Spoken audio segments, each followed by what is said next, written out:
Sun Bowl is giving us a great top 20 showdown between number 19 Oregon State and number 16 Notre Dame.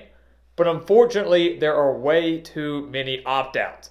Maybe that makes the game more intriguing for some, maybe it makes it less intriguing for others, but regardless, we are here to break it down and predict it anyway. So welcome back to the Gridiron Expert, guys, ready to break down everything you need to know for this Sun Bowl between the Beavers and the Fighting Irish. As always, please continue to like, comment, subscribe, share our videos, and check out everything down in the description below, including that holiday special, guys. The holiday special, never too late to sign up, giving you every single spread pick for every college football bowl game and every NFL playoff game. All those expert picks combos there as well can be for a full year-long subscription, 365 days. So it's never too late to sign up for our expert picks. Go check it out. Again, the link down in the description below, and start winning big with us today as a member of our GE Nation. So you take a look at Oregon State and Notre Dame, two top 20 teams. If these two teams were at full strength, this would be one of the better matchups on the docket, right? But so many teams opting out. And an intriguing matchup, too, I should say, because both are top 20, but I think both view 2023 as a disappointing year. Oregon State, fresh off that 10-win season in 2022, had their sights set on maybe contending for a Pac-12 title, lost earlier in the year to Washington State, then lost to Arizona, then lost to Washington. Those three losses by a combined 8 points. So just a few plays away from maybe being in the thick of playoff contention, and then lost to Oregon by 24 in their season finale to finish the year at 8-4. Notre Dame, they had high hopes entering this year. Another year under Marcus Freeman. Sam Hartman transferring in, thought they had the quarterback they needed to take that next step, get back to the college football playoff. But those hopes really ended when they lost to Louisville 33-20 earlier this year. The Ohio State loss at the final second was a crusher, but that devastating loss to Louisville ended any slim hopes Notre Dame had of getting back in. They finished the year at 9-3, lost to Ohio State, Louisville, and Clemson.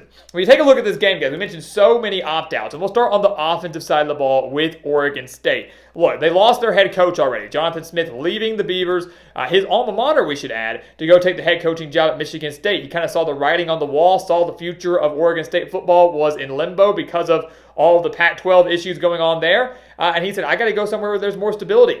Goes to take that job at Michigan State. So he's gone. DJ Uiagalelei, their quarterback, transferring out. Aiden Childs, a very highly touted backup quarterback, he's transferring out, going to follow Jonathan Smith to Michigan State. They're going to be down their number 2 wide receiver, and Anthony Gold, 718 yards, 2 touchdowns on the year. They're going to be down their tight end. And Jack Velling, he was the number 3 pass catcher with over 400 yards and 8 touchdowns. And they're more than likely going to be without their number 1 leading rusher, Damian Martinez, who rushed for over 1,100 yards due to some legal troubles. So you're down 2 of your top 3 pass catchers, you're down your leading rusher, you're down your head coach. They're going to have to turn to Ben Goldbrinson, who started the final 8 games of 2022, has plenty of experience, but only had 1 pass attempt in 2023. He threw for over 1,400 yards and 9 touchdowns last season. They've still got Deshaun Fenwick. They've still got their number 1 wide receiver that's expected to play in Silas Bolden. But regardless, this is an Oregon State team, guys, that's not going to be anywhere near effective and efficient offensively as we've seen all year long. It's a team that I think most believe would not trust Ben Goldbrinson to go win the game through the air.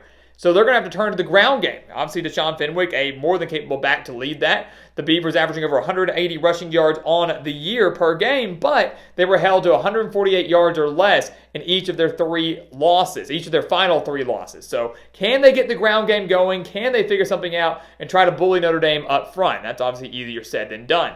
Look at the Fighting Irish, guys. They are down a lot of starters as well. This is not a one-sided affair here. Notre Dame going to be without Sam Hartman. He is opting out of this bowl game. They are losing their offensive coordinator and Gerard Parker to go. He took that head coaching job over at Troy. They're going to be without Audric Estime, who rushed for over 1,300 yards and 18 touchdowns on the year. They're going to be down 2 of the best tackles in in college football right now, and Blake Fisher and Joe Alt. They're down their number 1 pass catcher and Chris Tyree, number 3 Enrico Flores, number 4 and Tobias Merriweather. They are down overall 8 offensive starters from this year. Notre Dame's offense is absolutely depleted. Most likely the Fighting Irish going to turn to Steve Angeli at quarterback, had 272 yards and 4 touchdowns on just 25 pass attempts this year. Jeremiah Love showed flashes of brilliance at running back with over 300 yards this year, but limited pass catchers, losing a handful of starters up front on that offensive line. It's a major concern for Marcus Freeman and the Fighting Irish. It's obviously an opportunity for them to see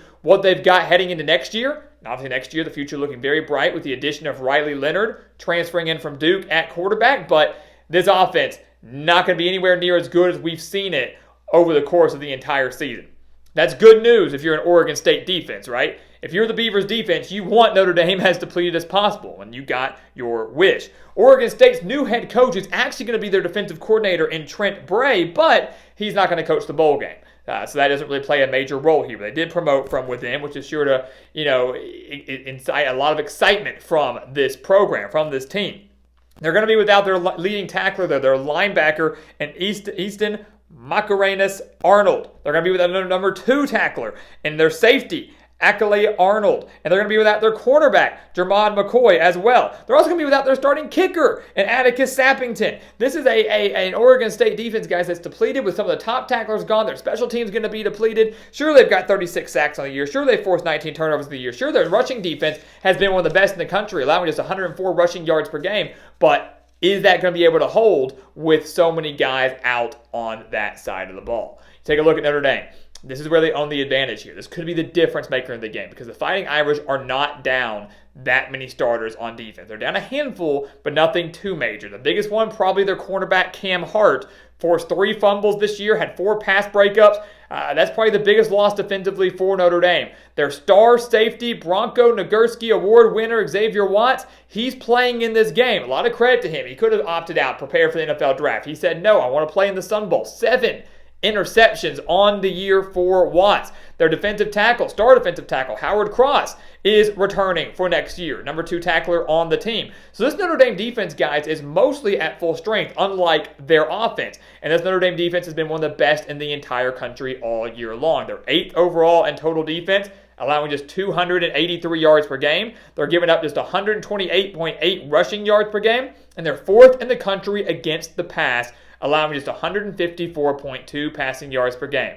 And they've got, again, one of the best safeties in the entire country, leading that charge with Watts. They've got a pretty all put together secondary with the exception of Cam Hart, and that defensive line should have enough to kind of break through and create enough pressure and much duress on Ben Gulbranson for Oregon State. So you take a look at this game, guys. Again, this is nothing like the game we want it to be. You see number 19, number 16, think this is going to be a great matchup. Well, if they were fully healthy, if DJ Uyunglele was playing and Sam Hartman was playing and the coaches were still there and everything was, picture perfect, this would be an epic, epic matchup. But it's not going to be. I think this game is going to be very, very sloppy. I think both teams are going to struggle to move the ball. They're going to struggle to get the ball in the end zone. They're going to struggle to score. But ultimately, guys, I have a little bit more faith in Notre Dame's offense, barely. I definitely have a lot more faith in Notre Dame's defense, and certainly a lot more faith in Notre Dame's coaching. Their coaching situation is not in limbo. They're not having to go through a change right now. Marcus Freeman's there. He's there to stay. He's a great head coach, and that's going to be a difference maker here. Making those in-game decisions, Notre Dame owns that advantage. They own the significant defensive advantage against an Oregon State offense that's absolutely depleted. So this could be a game, guys, where it's the defense or the special teams that makes the biggest play of the game. Maybe even scores off of that. But it's going to be the Notre Dame defense or special teams that does that job. Give me the Fighting Irish to win the Sun Bowl and clinch a 10-win season as they head into a massive, massive 2024 season where they hope to finally return to the college football playoff, especially now that it is expanding to 12 teams. So guys, as always, thank you so much for watching us here at the Gridiron Expert on YouTube. Make sure to continue to like, comment, subscribe, share our videos. Of course, check out everything down in the description below, including that holiday special, guys. Never too late to sign up for those expert picks. Go over there and win big with us today. Become a member of our GE Nations. We're hitting over 60% of our bets and have been doing so each of the last 5 years. So go take advantage of those today. And once again, guys, as always, thank you so much for watching. And we'll see you next time right here on the Gridiron Expert. Yeah.